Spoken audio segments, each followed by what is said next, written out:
நம்ம நர்சரியில் போய் ஒரு ரோஜா செடி வாங்குகிறோம் அப்படின்னா ஃபஸ்ட்டு நீங்கள் அந்த கலரை சூஸ் பண்ணிக்கோங்க, உங்களுக்கு பிடிச்ச கலரை சூஸ் பண்ணிக்கோங்க. அதுக்கப்புறம் அந்த செடியோட இலைகளை பாருங்கள்.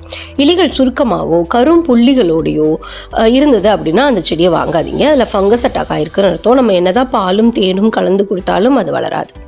அதுக்கப்புறம் வந்து பார்த்திங்கன்னா இது ஒரு மெயின் ஸ்டெம் இருக்கும். அந்த ஸ்டெம்மில் ஒரு செலோடேப் மாதிரி போட்டிருப்பாங்க.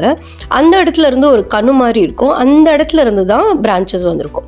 அந்த கணுவுக்கு மேலேயும் அந்த கணுலையும் இருந்து வர பிரான்ச்சஸில் மட்டும்தான் பூக்கள் பூக்கும். அது கணுவுக்கு கீழே பிரான்ச்சஸ் வந்தது அப்படின்னா அதுலேருந்து பூக்கள் பூக்கவே பூக்காது. அதில் தெரியுது பாருங்கள், கீழே ஒரு கணுவுக்கு கீழே இருக்குது பாருங்கள். எனக்கு இந்த கலர் ரொம்ப பிடிச்சதுனால நான் இந்த செடி வாங்கிட்டு வந்திருக்கேன்.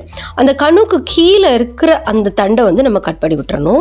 அப்படி நம்ம கட் பண்ணலைன்னா செடியோட எனர்ஜி ஃபுல்லாக அந்த தண்டுக்கு போயிடும்.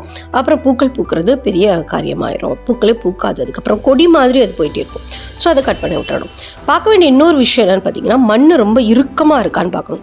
ரொம்ப மண் இறுக்கமாக இருந்ததுன்னா நம்ம ரீபாட் பண்ணும்போது அந்த வேர் உடஞ்சி போகிறதுக்கு வாய்ப்புகள் இருக்குது.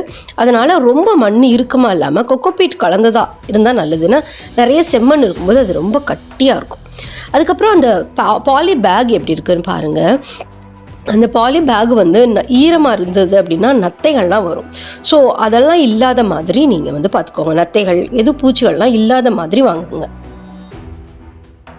இந்த குறிப்புகள்லாம் பிடிச்சிருந்தது அப்படின்னா முகிலினிஸ் தமிழ் கார்டனை சப்ஸ்கிரைப் பண்ணிவிட்டு அந்த பெல் பட்டனை தட்டி விட்டுருங்க. அதுக்கப்புறமா கீழே வந்து நான் கமெண்ட் செக்ஷனில் ரோஸ் க்ரோயிங் டிப்ஸ்க்கான பதிவு போட்டிருக்கேன். அதோட லிங்க் கொடுத்துருக்கேன். அதையும் போய் பாருங்கள். தேங்க்யூ. God bless you.